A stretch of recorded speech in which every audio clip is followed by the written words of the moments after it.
ഹുക്മ ജീവൻ നൽകും വചനം.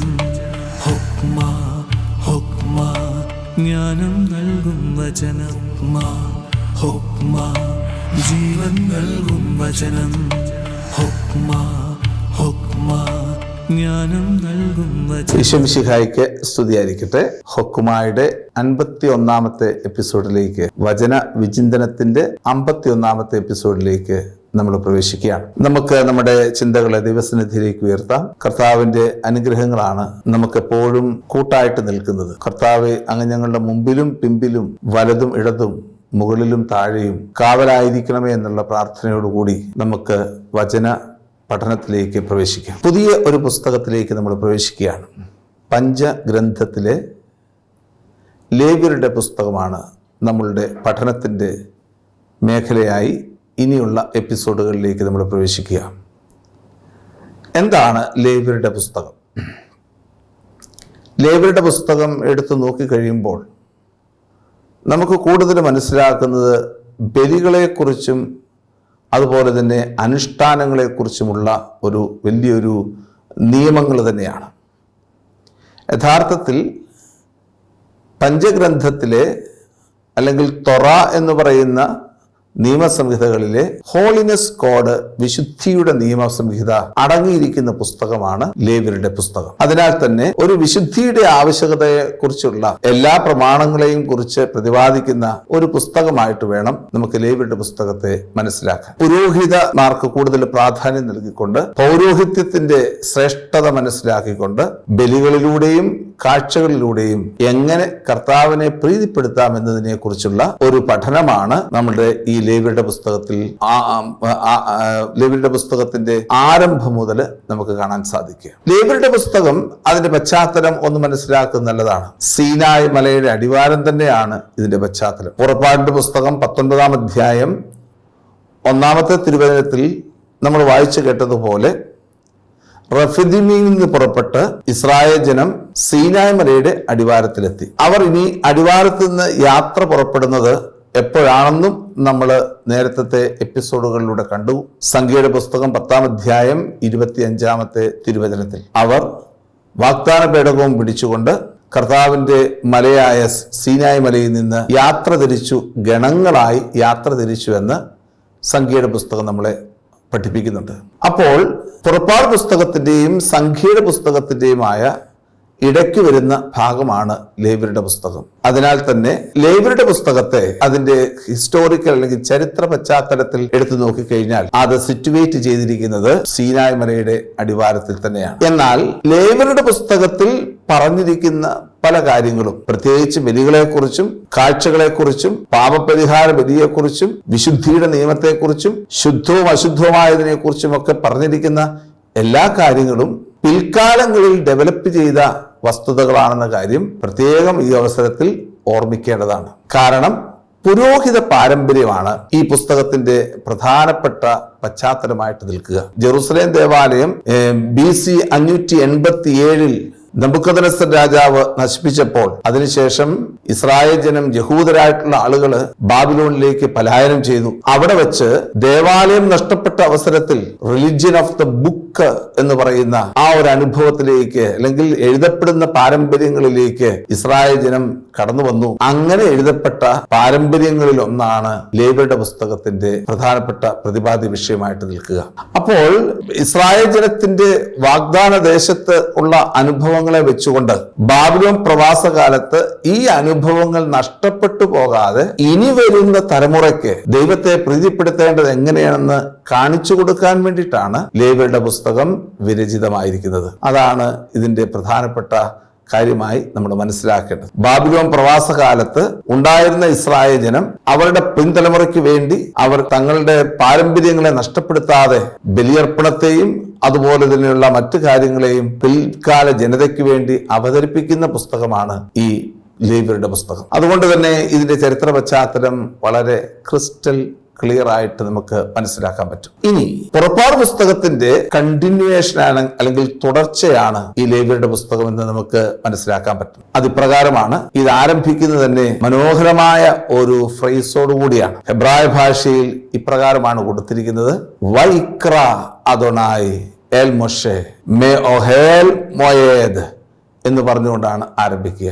ദൈവം മോശയെ സമാഗമ കൂടാരത്തിന്റെ നടുവിൽ നിന്നുകൊണ്ട് വിളിച്ചിട്ട് പറഞ്ഞു എന്ന് പറഞ്ഞ് പുസ്തകം ആരംഭിക്കുമ്പോൾ സമാഗമ കൂടാരത്തിന്റെ അനുഭവത്തിൽ നിന്നുകൊണ്ടാണ് ഈ പുസ്തകത്തെ നമുക്ക് മനസ്സിലാക്കേണ്ടത്. പുറപ്പാടിന്റെ പുസ്തകം സമാപിച്ചപ്പോൾ, പ്രത്യേകിച്ച് 35 മുതൽ 40 വരെയുള്ള അധ്യായങ്ങളിലൂടെ കടന്നുപോയപ്പോൾ, സമാഗമ കൂടാരത്തെയും ആ കൂടാരത്തിനുള്ളിൽ പ്രതിഷ്ഠിച്ചിരിക്കുന്ന വാഗ്ദാന പേടകത്തെയും അവിടെ എന്തൊക്കെ പ്രതിഷ്ഠിച്ചിരിക്കണം എന്നതിനെ കുറിച്ചുള്ള നിയമങ്ങളുമൊക്കെ നൽകി, സാക്ഷ്യകൂടാരത്തെയും വാഗ്ദാന പേടകത്തെയും ഒക്കെ വിശുദ്ധീകരിച്ച് ആ കൂടാരത്തിന്റെ ആ വിശുദ്ധീകരണത്തിന്റെ നടുവിൽ നിന്നുകൊണ്ട് അടുത്തൊരു പുസ്തകം എഴുതപ്പെടുകയാണ് ലേവ്യരുടെ പുസ്തകം. അതുകൊണ്ട് അതിന്റെ സ്പിരിച്വൽ ബാക്ക്ഗ്രൗണ്ട് സാക്ഷ്യ കൂടാരത്തിന്റെ ബാക്ക്ഗ്രൗണ്ട് ആയിട്ടാണ് നിൽക്കുക. അതിന്റെ ഉള്ളിൽ നിന്നുകൊണ്ട് മോശയ്ക്ക് നൽകുന്ന ചില നിർദ്ദേശങ്ങളാണ് 1 മുതൽ 28 വരെയുള്ള അധ്യായങ്ങളിൽ പ്രതിപാദിച്ച് കാണുന്നത്. എന്തൊക്കെയാണ് മോശയ്ക്ക് നൽകുന്ന നിർദ്ദേശങ്ങൾ? എങ്ങനെയാണ് ഈ പുസ്തകത്തെ നമുക്ക് മനസ്സിലാക്കാൻ പറ്റുന്നത്? അതെല്ലാമാണ്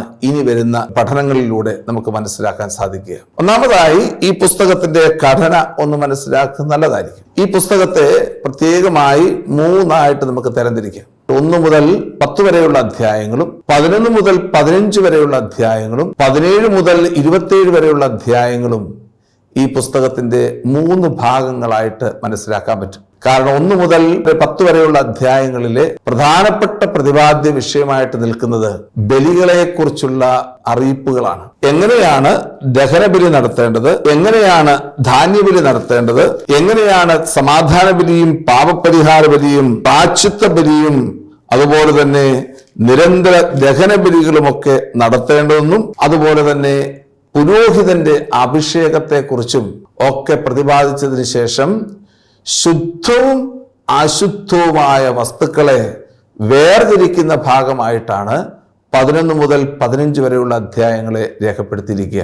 ഏതൊക്കെയാണ് യഹൂദന് നിഷിദ്ധമായിട്ടുള്ള വസ്തുക്കൾ, എന്തൊക്കെയാണ് യഹൂദൻ ഭക്ഷിക്കാൻ പാടില്ലാത്തത്, എന്തൊക്കെയാണ് യഹൂദൻ ഭക്ഷിക്കേണ്ടത്, ഏതൊക്കെ മൃഗങ്ങളെയാണ് യഹൂദൻ സ്വീകരിക്കേണ്ടത്, ഏതൊക്കെ മൃഗങ്ങളെയാണ് യഹൂദൻ നിരാകരിക്കേണ്ടത് എന്നതിനെക്കുറിച്ചുള്ള കൃത്യമായ നിർദ്ദേശങ്ങൾ നൽകുന്ന പാഠമാണ് 11 മുതൽ 15 വരെയുള്ള അധ്യായങ്ങൾ. എന്നാൽ 17 മുതലുള്ള അധ്യായങ്ങളാകട്ടെ വിശുദ്ധമായ വസ്തുക്കളെ കുറിച്ച്, അതായത് വിശുദ്ധിയുടെ നിയമസംഹിതയായിട്ട് കൊടുത്തിരിക്കുകയാണ്. എൻ്റെ പിതാവ് പരിശുദ്ധരായിരിക്കുന്നത് പോലെ നിങ്ങളും പരിശുദ്ധരായിരിക്കുമെന്ന് ഈശോ ശിഷ്യന്മാരെ പഠിപ്പിക്കുകയും മനസ്സിലാക്കുകയും ചെയ്തിരിക്കുന്ന ആ ഒരു വാക്യത്തിന്റെ ഉത്ഭവം, പ്രഭവസ്ഥാനം എന്ന് പറയുന്നത് ലേവ്യരുടെ പുസ്തകം 11-ാമത്തെ അധ്യായത്തിന്റെ 44-ാമത്തെ വാക്യമാണ്. അവിടെ മാത്രമല്ല, പലതവണ ഉരുവിട്ട് പറയുന്ന ഒരു ഭാഗമാണ് ദൈവത്തിന്റെ പരിശുദ്ധി. ആ പരിശുദ്ധിയിലാണ് ദൈവജനം പങ്കുചേരേണ്ടത്. അതിനു വേണ്ടിയിട്ടാണ് ദഹനബലികളും അതുപോലെ തന്നെ പരിഹാര ബലികളും പ്രായശ്ചിത്ത ബലികളും ഒക്കെ നിറവേറ്റേണ്ടത് എന്ന് ഈ പുസ്തകത്തിലൂടെ വിശുദ്ധ ഗ്രന്ഥകാരൻ നമ്മെ പഠിപ്പിക്കുകയാണ് ചെയ്തത്. ഇതിന്റെ ഈ 17 മുതൽ 27 വരെയുള്ള പുസ്തകങ്ങളുടെ സമാപനമെന്നോണമാണ് 28-ാമത്തെ അധ്യായം. അതോടുകൂടി ലേവ്യരുടെ പുസ്തകത്തിന്റെ ഘടന നമുക്ക് മനസ്സിലാക്കാൻ പറ്റും. ഒന്നുകൂടെ പറയാം, ലേവ്യരുടെ പുസ്തകത്തിന്റെ ഘടന ഇപ്രകാരമാണ്. 1 മുതൽ 10 വരെയുള്ള അധ്യായങ്ങൾ വ്യത്യസ്തങ്ങളായിട്ടുള്ള ബലികളെക്കുറിച്ചും ആ ബലികൾ എങ്ങനെയാണ് നടത്തേണ്ടതിനെ കുറിച്ചും അതിന്റെ പ്രത്യേകതകളെക്കുറിച്ചും പറഞ്ഞതിന് ശേഷം അതേ 8 മുതൽ 9 വരെയുള്ള അധ്യായങ്ങളിൽ അല്ലെങ്കിൽ 10 വരെയുള്ള അധ്യായങ്ങളിൽ ഇസ്രായേൽ ജനം എങ്ങനെയാണ് ഒരു പുരോഹിതനെ വാഴിക്കേണ്ടത്, ഒരു പുരോഹിതന്റെ ധർമ്മം എന്തൊക്കെയാണ് എന്നതിനെ കുറിച്ച് സൂചിപ്പിക്കുന്നു.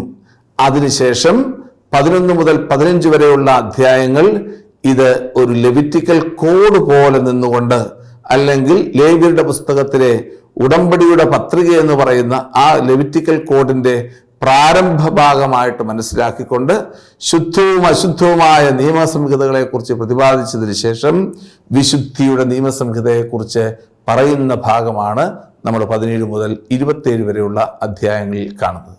ഇനി നമുക്ക് ഓരോ ബലികളെ കുറിച്ചും ഒന്ന് മനസ്സിലാക്കുന്നത് നല്ലതായിരിക്കും. എന്താണ് ബലികൾ, എന്തിനാണ് ബലികൾ അർപ്പിക്കേണ്ടത് എന്നതിനെ കുറിച്ച് ഒന്ന് മനസ്സിലാക്കുന്നത് നല്ലതാണ്. നമുക്കറിയാം, ദൈവവും മനുഷ്യനും തമ്മിലുള്ള ബന്ധത്തിന്റെ ഒരു സവിശേഷതയാണ് ബലിയർപ്പണം എന്നതുകൊണ്ട് ഉദ്ദേശിക്കുക. ബലിയർപ്പണം എന്ന് പറയുന്നത് അത് ദൈവത്തിന് മനുഷ്യൻ നൽകുന്ന പരമമായ ആരാധനയാണ്. അത് ഉടമ്പടിയുടെ അനുഭവമാണ്. ഉടമ്പടിയുടെ അനുഭവത്തിൽ നിന്നുകൊണ്ട് ഞാൻ നിനക്ക് ദൈവവും നീ എനിക്ക് ജനവുമാണ് എന്ന് പ്രഖ്യാപിക്കുന്ന ഒരവസരം കൂടിയാണ് ഈ ബലിയർപ്പണം എന്നതുകൊണ്ട് ഉദ്ദേശിക്കുക. അതുകൊണ്ട് ഈ ബലിയർപ്പണത്തെ കുറിച്ച് വളരെ മനോഹരമായ രീതിയിലാണ് ഈ പുസ്തകം നമ്മളെ അറിയിക്കുന്നത്. അത് ദൈവത്തിന്റെ സാന്നിധ്യം വിളിച്ചറിയിക്കുന്ന ഒരനുഭവമാണ് ബലിയർപ്പണം എന്ന് പറയുന്നത്. ദൈവത്തിന്റെ ജനം സ്വയം സമർപ്പിക്കുകയാണ്. ദൈവത്തിന്റെ ജനം തങ്ങളെ തന്നെ ദൈവത്തിനു മുമ്പിൽ സമർപ്പിക്കുന്നു, ദൈവത്തിനു മുമ്പിൽ ശുശ്രൂഷകരായിട്ട് മാറുന്നു. ഇസ്രായേൽ ജനത്തിന്റെ ആരംഭം മുതൽ ഇന്നോളം ആ ബലിയർപ്പണം അതിൻ്റെ പൂർണ്ണതയിൽ നടത്തപ്പെടുന്നുണ്ട്. എന്നാൽ ദേവാലയം നശിപ്പിക്കപ്പെട്ടതിന് ശേഷം AD 70 ശേഷം ഇസ്രായേൽ ജനത്തിന് ബലിയർപ്പിക്കാൻ ഇടമില്ല. അതുകൊണ്ട് ദേവാലയം നശിപ്പിക്കപ്പെട്ടു കഴിഞ്ഞാൽ ബലിയർപ്പണമില്ലാത്തതുകൊണ്ട് ഇസ്രായേൽ ജനത്തിന് ബലിയർപ്പണമില്ല. എന്നാൽ ഇസ്രായേലിന്റെ തുടർച്ചയായ പുതിയ നിയമസഭയായ ക്രൈസ്തവ സഭ ഇന്നും ആ ബലിയർപ്പണത്തിന്റെ പൂർണ്ണതയിൽ നിൽക്കുകയാണ്. കാരണം നമുക്ക് വേണ്ടി ബലിയായിട്ട് തീർന്ന് ദൈവവുമായിട്ടുള്ള ബന്ധത്തിന്റെ പൂർണ്ണതയിലേക്ക് നമ്മളെ കൊണ്ടുവന്ന് അനുരഞ്ജനത്തിന്റെ കൂദാശ നൽകി നമ്മളെ വിശുദ്ധീകരിച്ച നമ്മുടെ കർത്താവ് യേശു മിശിഹായുടെ ബലിയിലൂടെയാണ് ഇന്നും നമ്മൾ ജീവിക്കുകയും വളരുകയും ചെയ്യുന്നത് എന്നതിനെ സൂചിപ്പിച്ചുകൊണ്ട് ആ ബലിയർപ്പണം, ഈശോയിലൂടെ പൂർത്തീകരിക്കപ്പെട്ട ബലിയർപ്പണം ഇന്നും നമ്മളുടെ അനുദിന ജീവിതത്തിൽ നടത്തപ്പെടുന്നുണ്ട് എന്ന കാര്യം പ്രത്യേകം ഓർക്കുക. അതുകൊണ്ട് ഈ ബലിയർപ്പണത്തിന്റെ ആരംഭം എന്ന് പറയുന്നത് പഴയ നിയമമാണെങ്കിൽ അതിൻ്റെ കൾമിനേഷൻ, അതിൻ്റെ പൂർണ്ണത എന്ന് പറയുന്നത് പുതിയ നിയമത്തിൽ മിശിഹാ തമ്പുരാൻ അർപ്പിച്ച ബലിയിലൂടെയാണ് എന്ന കാര്യം പ്രത്യേകം ഇവിടെ ഓർക്കുന്നത് നല്ലതാണ്. രണ്ടാമതായിട്ട് ഇവിടെ കൊടുത്തിരിക്കുന്ന വിശുദ്ധിയെക്കുറിച്ചുള്ള ഒരു കാഴ്ചപ്പാട് ഈ ലേവ്യരുടെ പുസ്തകത്തിന്റെ ദൈവശാസ്ത്രത്തിന്റെ പ്രത്യേകതയാണ്. എന്തൊക്കെയാണ് വിശുദ്ധി? നിങ്ങൾ പരിശുദ്ധരായിരിക്കുവിൻ, എന്തെന്നാൽ നിങ്ങളുടെ ദൈവവും കർത്താവുമായ ഞാൻ പരിശുദ്ധനാണ് എന്ന ദൈവത്തിന്റെ ഈ വാക്കുകളാണ് ലേവ്യരുടെ പുസ്തകത്തിന്റെ പ്രധാനപ്പെട്ട കേന്ദ്ര ബിന്ദുവായിട്ട് നിൽക്കുക. 11-ാം അധ്യായം 44-45 വാക്യങ്ങളിലും 19-ാം അധ്യായം 2-ാം വാക്യത്തിലും 20-ാം അധ്യായം 6-ാം വാക്യത്തിലും ഓരോ പ്രത്യേക സാഹചര്യങ്ങളിലുമൊക്കെ ഈ ഒരു വലിയ ദൈവശാസ്ത്രത്തെ നമ്മുടെ മുമ്പിൽ അവതരിപ്പിക്കുകയാണ്. ദൈവത്തിൻ്റെ വിശുദ്ധിയിൽ പങ്കുചേരുന്നു. അതുകൊണ്ട് എങ്ങനെയാണ് ദൈവത്തിൻ്റെ വിശുദ്ധിയിൽ നമ്മൾ പങ്കുചേരുന്നത്? ദൈവം വിശുദ്ധനാണ്. ആ വിശുദ്ധിയിൽ പങ്കുചേരാൻ നമുക്ക് സാധിക്കത്തില്ല. അതുകൊണ്ട് ആ ബലികളും കാഴ്ചകളും അർപ്പിക്കുന്നതിലൂടെ, നല്ല ജീവിതം നയിക്കുന്നതിലൂടെ കർത്താവുമായിട്ടുള്ള ബന്ധത്തിൽ വ്യാപരിക്കുന്ന ഒരു വ്യക്തിക്ക് കർത്താവിൻ്റെ വിശുദ്ധിയിൽ പങ്കുചേരാൻ സാധിക്കും എന്ന് നമ്മളെ ഓർമ്മിപ്പിക്കുകയാണ്. ഇത് മറ്റൊരു രീതിയിൽ പറഞ്ഞാൽ യെശയ്യായുടെ പുസ്തകത്തിൻ്റെ 6-ാം അധ്യായം 1 മുതലുള്ള തിരുവചനങ്ങളിൽ നമ്മൾ കാണുന്ന യെശയ്യാ പ്രവാചകന് കിട്ടിയിരിക്കുന്ന ദൈവദർശനം തന്നെ ഇതിന് ഉദാഹരണമാണ്. ഉസിയ രാജാവ് മരിച്ച വർഷം കർത്താവ് ഉന്നതമായ സിംഹാസനത്തിൽ ഉപവിഷ്ടനായിരിക്കുന്നത് കണ്ടു. അവിടുത്തെ വസ്ത്രാഞ്ജനം അത് മനോഹരമായ രീതിയിൽ കാണപ്പെടുന്നു. അവിടുത്തെ ചുറ്റും സെറാഫുകൾ നിന്നിരുന്നു. ദൈവത്തിന്റെ മഹത്വം ദർശിച്ച ഈ യെശയ്യാ പ്രവാചകൻ കമിഴ്ന്നു വീണ് പ്രാർത്ഥിക്കുന്ന രംഗവും പ്രവാചക ഗ്രന്ഥത്തിൽ രേഖപ്പെടുത്തിയിരിക്കുന്നുണ്ട്. അതിപ്രകാരമാണ്: ഹാ എനിക്ക് ദുരിതം, ഞാൻ അസ്വസ്ഥനാകുന്നു, ഞാൻ അശുദ്ധമാകുന്നു, അശുദ്ധമായ അധരങ്ങളുള്ളവരുടെ മധ്യേ വസിക്കുകയും ചെയ്യുന്നു എന്ന് പറഞ്ഞുകൊണ്ട് അദ്ദേഹം തന്റെ ബലഹീനതകളെ ഏറ്റുപറയുമ്പോൾ സെറാഫുകളിൽ ഒന്ന് കൊടിൽ കൊണ്ടെടുത്ത തീക്കനനുമായി അദ്ദേഹത്തിന്റെ നാവിനെ സ്പർശിച്ചിട്ട് പറയുന്നു: നിന്റെ പാപം പോക്കിയിരിക്കുന്നു, നീ വിശുദ്ധീകരിക്കപ്പെട്ടിരിക്കുന്നു. ഇപ്രകാരമാണ് ഒരു വ്യക്തി ദൈവസന്നിധിയിൽ വിശുദ്ധീകരിക്കപ്പെടുന്നത്, അല്ലെങ്കിൽ ദൈവത്തോന്റെ വിശുദ്ധിയിൽ പങ്കുചേരുന്നത്. നിങ്ങൾ പരിശുദ്ധരായിരിക്കുവിൻ, കാരണം നിങ്ങളുടെ ദൈവമായ കർത്താവ് പരിശുദ്ധനാണ്. ഇങ്ങനെയുള്ള ഒരു പരിശുദ്ധിയിലേക്കുള്ള ക്ഷണമാണ് ഈ ലേവ്യരുടെ പുസ്തകം നമുക്ക് നൽകുന്നത്.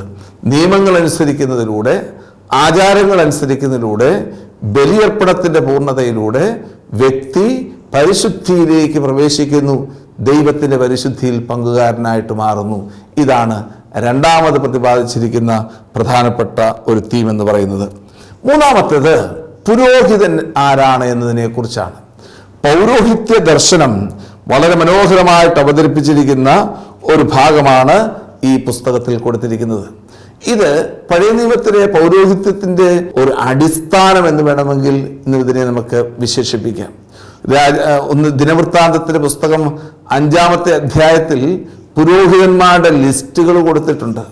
5-ാം അധ്യായത്തിന്റെ ആരംഭം മുതൽ ഏതൊക്കെ പുരോഹിതന്മാരാണെന്നും ആ പുരോഹിതന്മാർക്ക് കിട്ടിയിരിക്കുന്ന ഗോത്രങ്ങൾ ഏതൊക്കെയാണെന്നും അവരെവിടെയൊക്കെയാണ് താമസിച്ചതെന്നും ഒക്കെ വളരെ വിശദമായിട്ട് അഹറോന്റെ പൗരോഹിത്യത്തെക്കുറിച്ചൊക്കെ കൊടുത്തിരിക്കുന്ന രംഗങ്ങൾ നമ്മൾ കാണുന്നുണ്ട്. അല്പം കൂടെ മുന്നോട്ട് ചെന്ന് കഴിഞ്ഞാൽ നമുക്ക് കാണാൻ സാധിക്കുന്ന മറ്റൊരു പ്രതിഭാസമുണ്ട്. പുരോഹിത ദർശനം എന്ന് പറയുന്നത് പുറപ്പാടിന്റെ പുസ്തകത്തിന്റെ 28 മുതലുള്ള അധ്യായങ്ങളിൽ ഒരു പുരോഹിതൻ ആരാണ് എന്നും ആ പുരോഹിതന്റെ പ്രത്യേകതകൾ എന്തൊക്കെയാണെന്നും അവൻ ഇടുന്ന വസ്ത്രങ്ങൾ എന്തൊക്കെയാണെന്നും ആ വസ്ത്രത്തിന്റെ സവിശേഷതകൾ എന്താണെന്നും എങ്ങനെയാണ് ദൈവവുമായിട്ടുള്ള ബന്ധത്തിൽ ഒരു പുരോഹിതൻ നിൽക്കേണ്ടത് എന്നതിനെക്കുറിച്ചുള്ള സൂചനകൾ നമുക്ക് നൽകിയതിനു ശേഷമാണ് പുരോഹിത ദർശനത്തെ നമ്മുടെ മുമ്പിൽ അവതരിപ്പിച്ചിരിക്കുക. മോശ തന്നെ ഒരു പുരോഹിത വംശത്തിൽ നിന്നാണ് കടന്നു വന്നിരിക്കുക. മോശ മിദ്യാനിലെ പുരോഹിതനായ ജത്രോയുടെ മകളെയാണ് മോശ വിവാഹം ചെയ്യുന്നത്. അതുകൊണ്ട് തന്നെ ഒരു പുരോഹിത പാരമ്പര്യം മോശയുടെ ജീവിതത്തിലുണ്ട്. അതുപോലെ തന്നെ പൂർവ്വപിതാവായ ജോസഫിന്റെ ഭാര്യ അസനത്ത് എന്ന് പറയുന്ന വ്യക്തി ഈജിപ്തിലെ പുരോഹിതന്റെ മകളായിരുന്നു എന്ന കാര്യവും ഇവിടെ വളരെ ശ്രദ്ധേയമാണ്.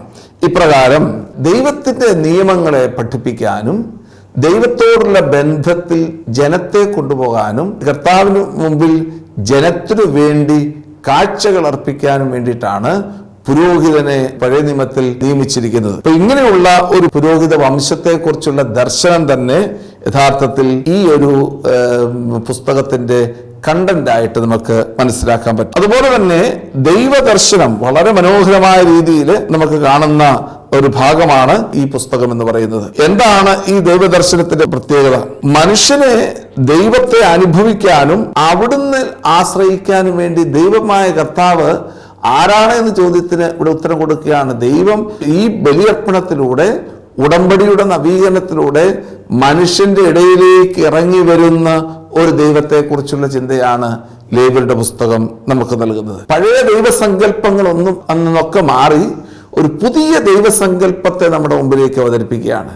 പഴയ സുമേറിയൻ കാലഘട്ടങ്ങളിലും ബാബിലോണിയൻ മിത്തോളജിയിലുമൊക്കെ കാണുന്ന ദൈവസങ്കല്പം ആകാശത്തിലിരിക്കുന്ന ഒരു ദൈവത്തെക്കുറിച്ചാണെങ്കിൽ ഇവിടെ ദൈവം ബലിയർപ്പണത്തിലൂടെയും ഉടമ്പടിയുടെ നവീകരണത്തിലൂടെയും മനുഷ്യരുടെ ഇടയിലേക്ക് കടന്നു വരുന്നു. ഇസ്രായേലിന്റെ ദൈവം അപരിമേയനും ആരെയും ആശ്രയിക്കേണ്ടാത്തവനും സർവശക്തനുമാണ്. ലേവ്യരുടെ പുസ്തകത്തിൽ ഒരിടത്തും മനുഷ്യരൂപത്തിൽ ദൈവത്തെ അവതരിപ്പിക്കുന്നില്ല, മറിച്ച് അവിടുന്ന് അദൃശ്യനായ ദൈവമാണ് എന്ന് നമ്മളെ ഓർമ്മിപ്പിക്കുകയാണ്. അതുപോലെ തന്നെ പഴയ നിയമത്തിൽ പ്രത്യേകിച്ച് പുറപ്പാടിന്റെ പുസ്തകത്തിന്റെ 19-ാമത്തെ അധ്യായത്തിൽ അഗ്നിസ്തംഭത്തെ കുറിച്ച് നമ്മൾ കാണുന്നുണ്ട്. അതേ അഗ്നിസ്തംഭവും മേഘത്തൂണും ഒക്കെ സംഗീത പുസ്തകത്തിൽ നമ്മൾ വീണ്ടും കാണുന്നുണ്ട് 10-ാമത്തെ അധ്യായത്തിൽ. പുറപ്പാടിന്റെ പുസ്തകത്തിന്റെ 3-ാമത്തെ അധ്യായത്തിൽ മോശയെ ദൈവം വിളിക്കുമ്പോൾ ഒരു മുൾപ്പടർപ്പ് കത്തിജ്വലിക്കുകയും എന്ന ചാമ്പരാകാത്ത മുൾപ്പടർപ്പിനെ കുറിച്ച് കാണുന്നുണ്ട്. എന്നാൽ അങ്ങനെ ഒന്നും തന്നെ ഈ ലേവ്യരുടെ പുസ്തകത്തിൽ നമുക്ക് കാണാൻ സാധിക്കുകയില്ല. കാരണം ഇവിടെ ദൈവം മനുഷ്യന്റെ അടുത്തേക്ക് ബലിയർപ്പണത്തിലൂടെ കടന്നു വന്നിരിക്കുന്ന, ഉടമ്പടിയുടെ നവീകരണത്തിലൂടെ കടന്നു വന്നിരിക്കുന്ന വ്യക്തിയാണെന്നുള്ള ആ ഒരു വലിയ ബോധ്യത്തിലേക്ക് നമ്മളെ കൊണ്ടുവന്ന് എത്തിക്കുകയാണ് ചെയ്യുന്നത്. ഇപ്രകാരമുള്ള ദൈവശാസ്ത്ര ചിന്തകളെല്ലാം ഉൾച്ചേർത്തിരിക്കുന്ന ഒരു പുസ്തകമാണ് ഈ ലേവ്യരുടെ പുസ്തകം എന്ന് പറയുക. അതുകൊണ്ട് ഈ ലേവ്യരുടെ പുസ്തകത്തിന്റെ ആരംഭത്തിലേക്ക് നമ്മൾ പ്രവേശിക്കുമ്പോൾ നമ്മൾ മനസ്സിലാക്കേണ്ടത് ലേവ്യരുടെ പുസ്തകം യഥാർത്ഥത്തിൽ ദൈവവും മനുഷ്യനും തമ്മിലുള്ള ബന്ധത്തിന്റെ ഒരു പുസ്തകമാണ്. അവിടെ മാത്രമല്ല, മനുഷ്യനും തമ്മിലുള്ള ബന്ധത്തിന്റെ പുസ്തകമാണ്. നിയമങ്ങൾ അവതരിപ്പിക്കുന്നതിലൂടെ, ഒരു ബലിയർപ്പണം നടത്തുന്നതിലൂടെ ഉണ്ടാകുന്നത് ദൈവവും മനുഷ്യനും തമ്മിൽ യോജിക്കുന്നു എന്ന് മാത്രമല്ല, മനുഷ്യനും തമ്മിലുള്ള യോജിപ്പിൻ്റെ ഒരു അനുഭവം കൂടി നമുക്ക് കാണാൻ സാധിക്കും.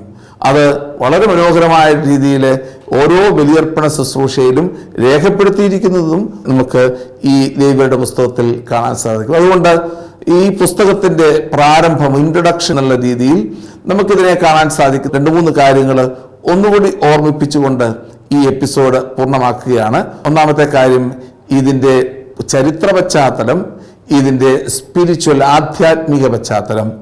ചരിത്ര പശ്ചാത്തലം മറ്റൊന്നുമല്ല, ഇസ്രായേൽ ജനം സീനായ് മലയുടെ അടിവാരത്തിൽ നിൽക്കുമ്പോൾ സാക്ഷ്യ കൂടാരത്തിന്റെ ഉള്ളിൽ നിന്നുകൊണ്ട് ദൈവമായ കർത്താവ് മോശയ്ക്ക് നൽകിയ വിവരണങ്ങളാണ്, അല്ലെങ്കിൽ നിർദ്ദേശങ്ങളാണ് ഈ ലേവ്യരുടെ പുസ്തകത്തിന്റെ കണ്ടന്റായിട്ട് നിൽക്കുന്നത്. അതാണ് അതിൻ്റെ ചരിത്ര പശ്ചാത്തലം. മറ്റൊരു ചരിത്ര പശ്ചാത്തലം, അതിൻ്റെ ഹിസ്റ്റോറിക്കൽ തിയോളജിക്കൽ പശ്ചാത്തലം എടുത്ത് നോക്കിക്കഴിഞ്ഞാൽ കാണാൻ സാധിക്കുന്നത്, ബാബിലോൺ പ്രവാസകാലത്ത് ഉണ്ടായിരുന്ന ഇസ്രായേൽ ജനങ്ങൾക്ക് അവർക്ക് നഷ്ടപ്പെട്ടു പോകാൻ ഇടയുള്ള പാരമ്പര്യങ്ങളെ എഴുതി ചേർത്തിരിക്കുന്ന ഭാഗമാണ് ഈ ലേവ്യരുടെ പുസ്തകം. അതിനാൽ തന്നെ ഇത് എക്സൈലിന്റെ സമയത്ത് ബാബിലോണിയൻ പ്രവാസ കാലഘട്ടത്തിൽ ഉണ്ടായ പുസ്തകമെന്ന് വിശേഷിപ്പിക്കാം. പൗരോഹിത്യത്തിന്റെ ട്രഡീഷൻ, പുരോഹിത പാരമ്പര്യത്തിൽ ഉണ്ടായ പുസ്തകമാണെന്ന് മനസ്സിലാക്കാൻ പറ്റും. ഇതിൻ്റെ ആധ്യാത്മികത എടുത്ത് നോക്കിക്കഴിഞ്ഞാൽ ദൈവത്തിൻ്റെ സാന്നിധ്യത്തിൻ്റെ തണലിൽ ദൈവവും മനുഷ്യനും തമ്മിലുള്ള ബന്ധത്തിൻ്റെ അനുഭവത്തിലാണ് ഈ പുസ്തകത്തെ ക്രമീകരിച്ചിരിക്കുന്നത്. ഈ പുസ്തകത്തിൻ്റെ ഘടന എടുത്ത് നോക്കിക്കഴിഞ്ഞാൽ 1 മുതൽ 10 വരെയുള്ള അധ്യായങ്ങൾ അത് പ്രധാനമായിട്ടും ബലിയർപ്പണത്തെക്കുറിച്ചും പൗരോഹിത്യത്തെക്കുറിച്ചും കൊടുക്കുന്നെങ്കിൽ 11 മുതൽ 27 വരെയുള്ള അധ്യായങ്ങൾ ഈ പുസ്തകത്തിൻ്റെ വിശുദ്ധിയെക്കുറിച്ചുള്ള, നിയമസംഹിതകളെക്കുറിച്ചുള്ള പ്രബോധനമാണ് നൽകുക. ഇതിൻ്റെ ദൈവശാസ്ത്ര ചിന്തകളും നമ്മൾ കണ്ടു. വിശുദ്ധിയെക്കുറിച്ചും അതുപോലെ തന്നെ ദൈവദർശനത്തെക്കുറിച്ചും പൗരോഹിത്യത്തെക്കുറിച്ചും അതുപോലെ തന്നെ സീനായ് മലയുടെ ഉടമ്പടിയെക്കുറിച്ചുമുള്ള ദൈവദർശനങ്ങളാണ് ഈ പുസ്തകത്തിൻ്റെ ദൈവശാസ്ത്ര ചിന്തകളായിട്ട് കടന്നു വരിക. അതുകൊണ്ട് ഈ പുസ്തകത്തിൻ്റെ ഓരോ ഭാഗങ്ങളിലേക്കും നമുക്ക് അടുത്ത എപ്പിസോഡിലൂടെ പ്രവേശിക്കാം. ദൈവം നമ്മെ അനുഗ്രഹിക്കട്ടെ. ആമേൻ. ഹുക്മ, ജീവൻ നൽകും വചനം. ഹുക്മ, ഹുക്മ, ജ്ഞാനം നൽകും വചനം.